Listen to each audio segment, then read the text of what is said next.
വാസിം. അസ്സലാമലൈക്കും. വലൈക്കും സലാം. സുഖം തന്നെ. എങ്ങനെയുണ്ട് മൊത്തത്തിലുള്ള ഒരു ഫീലിംഗ് എന്താണ്? എല്ലാം അടിപൊളിയാണ്. നമ്മളെ ക്യാമ്പസ് ആയ തന്നെ ഇൻഫ്രാസ്ട്രക്ചർ ഒക്കെ സെറ്റാണ്. ഇതാണ് നമ്മളെ നിങ്ങൾ കണ്ടിട്ടുണ്ടാവുന്നത്, മ്യൂസിയം ആണിത്. ഇവിടുത്തെ പഴയ ഒരു ബിൽഡിലാണ് ഇത് ഉണ്ടാക്കി വെച്ചത്. പിന്നെ നമ്മള് ബാസിമിന്റെ വീട്ടിലൊക്കെ പോയിരുന്നു കേട്ടോ. അപ്പൊ ഒരു 6 മാസം കഴിഞ്ഞ സെമസ്റ്റർ ബ്രേക്കിന് നമ്മള് ബാസിമിന്റെ പാരന്റ്സ് ഇൻവൈറ്റ് ചെയ്തിട്ട് ബാസിമിന്റെ വീട്ടിലൊക്കെ പോയിരുന്നു. അപ്പൊ അവര് നമ്മളെ നല്ല ഹൃദ്യമായിട്ട് സ്വീകരിച്ചു. ഞാനുണ്ടായിരുന്നു, സുഹൈൽക്ക് ഉണ്ടായിരുന്നു. അപ്പോ എന്താണ് ഇപ്പൊ മൊത്തത്തിൽ ഈജിപ്തിൽ വന്നിട്ടുള്ള ഒരു ഫീലിങ്സ്? ഈജിപ്റ്റ് വന്നിട്ട് എല്ലാം അടിപൊളിയാണ്. നിങ്ങൾ വന്നപ്പോൾ തന്നെ നമ്മളെ ഫുൾ ഹെൽപ്പും നിങ്ങളെല്ലാം ചെയ്തത്. അപ്പാർട്ട്മെന്റ് ആയാലും തൊട്ടടുത്ത് തന്നെയാണ്, നടന്നു വരാൻ പറ്റുന്നതാണ്. ഇവിടെ നന്നായിട്ട് പഠിക്കാൻ കമ്മിറ്റ്മെന്റ് ഉള്ള സ്റ്റുഡന്റ് വന്നിട്ടേ കാര്യമുള്ളൂ എന്നുള്ളതാണ്. അത് സത്യമാണ്. കാരണം ഇവിടെ ഉഴപ്പാൻ പറ്റൂല. ഇടയ്ക്കിടയ്ക്ക് മോഡ്യൂൾ എക്സാം ഉണ്ടാവും. ഉഴപ്പി കഴിഞ്ഞാൽ ഇയർ ബാക്ക് ആവും. അതെന്ന് വെച്ചാൽ ഭയങ്കര ബുദ്ധിമുട്ടാണ്. ഇവിടുത്തെ മൊത്തത്തിലുള്ള ഒരു ആംബിയൻസ്, സേഫ്റ്റി കാര്യങ്ങളൊക്കെ ഇപ്പൊ നമുക്ക് രാത്രിയൊക്കെ അങ്ങോട്ടേക്കും പോകണം. ഇവിടെ ഈജിപ്റ്റ് എന്ന് വെച്ചാൽ ഒരു നൈറ്റ് ലൈഫാണ്. ഇവിടെ നൈറ്റ് ലൈഫാണ്. അതാണ്. ഓക്കെ. രാത്രിയൊക്കെ പുറത്തിറങ്ങി നടക്കുന്നതിന് നമുക്ക് വല്ല ബുദ്ധിമുട്ടോ കാര്യങ്ങളൊക്കെ ഉണ്ടാവും? നമ്മളെ ഇപ്പൊ ഇവിടെ വന്നെന്ന് വെച്ചാൽ പഠിക്കാനാണ്. ഇപ്പൊ അതിൽ പൂർണ്ണമായിട്ടും പഠിപ്പല്ല. അല്ല, നമുക്ക് എൻജോയ്മെന്റ് സ്വാഭാവികമായിട്ടും വേണ്ടേ. അപ്പൊ നൈറ്റ് ലൈഫാണ് കൂടുതൽ. നമ്മുടെ ക്ലാസ് കഴിഞ്ഞ് വന്നിട്ട് ഈവനിങ് ആയാലും പുറത്ത് ജസ്റ്റ് ഒന്ന് കളിക്കാൻ ഇറങ്ങും. ഇവിടെ അതിൽ കുറച്ച് ടർഫ് കാര്യങ്ങള്, അതുപോലെ ബാഡ്മിന്റൺ, അങ്ങനെയുള്ള ലൈഫ് ആണെങ്കിലും ഭയങ്കര ലൈഫ് ചീപ്പാണ്, അടിപൊളിയാണ്. ലൈഫ് സ്റ്റൈൽ ഭയങ്കര ചീപ്പാണ്. അപ്പൊ ഞാൻ ഇവിടെ ശ്രദ്ധിച്ചിട്ടുള്ള ഒരു കാര്യം എന്താ വെച്ച് കഴിഞ്ഞാല്, ഇപ്പൊ നമ്മുടെ നാട്ടില് 60 വയസ്സ് കഴിഞ്ഞ ഒരാൾക്ക് ലൈഫില്ല നാട്ടില്. അയാള് വീട്ടിൽ ഒറ്റയ്ക്ക് ഇരിക്കുക. ചിലപ്പോൾ പേരമക്കൾ ഉണ്ടാവും, കുട്ടികളൊക്കെ ഉണ്ടാവുമായിരിക്കും. പക്ഷെ ഇവിടുത്തെ ഒരു 60 വയസ്സ് കഴിഞ്ഞ ആളുകള് അവരൊരു ഫ്രണ്ട് ഗ്യാങ് ഉണ്ടാവും. അവര് ഒരു കഫ്റ്റീരിയയിൽ ഇരുന്ന് സംസാരിച്ച് ചെറിയ ഗെയിംസിൽ ഏർപ്പെട്ടിട്ട്. അപ്പോൾ ഇവിടെ നല്ല ക്വാളിറ്റി ഓഫ് ലൈഫ് ഉണ്ട്. ക്വാളിറ്റി ഓഫ് ലൈഫ് എന്ന് വെച്ചാൽ നമ്മളൊരു നാട്ടിലത്തെ വൈബാണ് ഉള്ളത്. ഖത്തറായിട്ട് അധികം സാന്നിധ്യം ഇല്ല, എന്നാലും പക്ഷെ ഇത് അത്ര വലിയ സാമ്പത്തികമായിട്ടുള്ള പുരോഗതിയുള്ള രാജ്യമൊന്നുമല്ല. ഇപ്പൊ യൂണിവേഴ്സിറ്റിന്റെ സെറ്റപ്പും സിസ്റ്റം കാണുമ്പോൾ നമ്മൾ വിചാരിക്കുന്നത് ഇത് ഭയങ്കര ഹൈടെക് രാജ്യമാണെന്ന്. പക്ഷെ അത്ര വലിയ ഹൈടെക് രാജ്യമല്ല. ഇതൊരു ഇന്ത്യയിലെ പോലെ ഇപ്പൊ നമ്മളൊരു മുംബൈ സിറ്റിയിൽ പോയാൽ, ഡൽഹി പോയാൽ എങ്ങനെ ഉണ്ടാവുക, അങ്ങനെ ആയിരിക്കും കൈറോ ഉണ്ടാവുക. ന്യൂ കൈറോ കുറച്ചും കൂടി അഡ്വാൻറ്റേജ് ആണ്. പക്ഷെ ഇവിടെ യൂണിവേഴ്സിറ്റിന്റെ പുറത്തേക്ക് ഇറങ്ങി കഴിഞ്ഞാൽ സറൗണ്ടിങ്സ് ചിലപ്പോൾ കുറച്ച് വൃത്തിഹീനായിരിക്കും.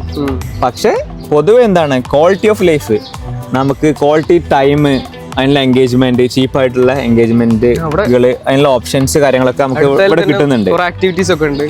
ക്ലാസ് കഴിഞ്ഞാൽ തന്നെ നമ്മള് ഇവിടെ അടുത്ത് ടർഫ് ബുക്ക് ചെയ്തിട്ട് കളിക്കാൻ പോകും. അങ്ങനെ എക്സ്ട്രാ കരിക്കുലർ ആയിട്ട് കുറെ ആക്ടിവിറ്റീസ് ഉണ്ട് ഇവിടെ. പിന്നെ നിങ്ങള് ഖത്തറിന്ന് 5 പേര് ഒരുമിച്ച് പഠിക്കുന്ന 5 പേരാണ് നിങ്ങൾ എന്ത് ചെയ്തത് വന്നത്. 5 പേരും ചൂസ് ചെയ്തത് എഡ്യൂകോളിങ്ങിനെയാണ്.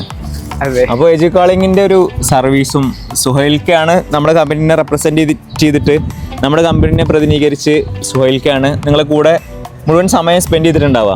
അപ്പോൾ പുള്ളിന്റെ ഒരു സർവീസും നമ്മുടെ കമ്പനീന്റെ ഒരു സെറ്റപ്പും എങ്ങനെ ഉണ്ടായിരുന്നു ഈജിപ്തിൽ? പുള്ളിക്കുള്ള നമ്മുടെ കമ്പനിക്ക് ഈ പേപ്പർ വർക്കും കാര്യങ്ങളൊക്കെ ചെയ്തു തരുന്നതിലുള്ള ഒരു പിടിപാടും കാര്യങ്ങളും, മൊത്തത്തിലുള്ള ഒരു ഓവറോൾ എക്സ്പീരിയൻസ് എങ്ങനെ ഉണ്ടായിരുന്നു? 12th കഴിഞ്ഞിട്ടാണ് മൂപ്പരെ പറ്റി അറിയുന്നത്. റായിദ് ഭാഗമാണ് ഞാൻ അറിയുന്നത്. അപ്പം അന്ന് മുതൽ ഇന്ന് വരെ എല്ലാ കാര്യങ്ങളും മൂപ്പര് നമ്മുടെ കൂടെ തന്നെ ഉണ്ട്. അതൊരു ഭയങ്കര ഹെൽപ്ഫുൾ ആയിട്ടാണ് എനിക്ക് തോന്നിയത്. വിട്ടേച്ച് പോയിട്ടില്ല. പുള്ളിന്റെ വൈഫും പഠിക്കുന്നത് കൈറോ യൂണിവേഴ്സിറ്റിയിലാണ്. അപ്പൊ അതുകൊണ്ട് പുള്ളിന്റെ ഇവിടെയുള്ള നല്ല സർവീസും സാന്നിധ്യം ഉണ്ട്. നിങ്ങൾക്ക് എന്ത് ആവശ്യം ഉണ്ടെങ്കിലും പുള്ളി വിളിച്ചാല് വരും കാര്യങ്ങളൊക്കെ ഉണ്ട്. ഒരു മാസം എത്ര ചെലവ് വരുന്നുണ്ട്? മാസം ഞങ്ങൾക്ക് ഇപ്പൊ ഏകദേശം 15,000 റുപ്പീസിന്റെ അടുത്താണ്. 15,000 രൂപ.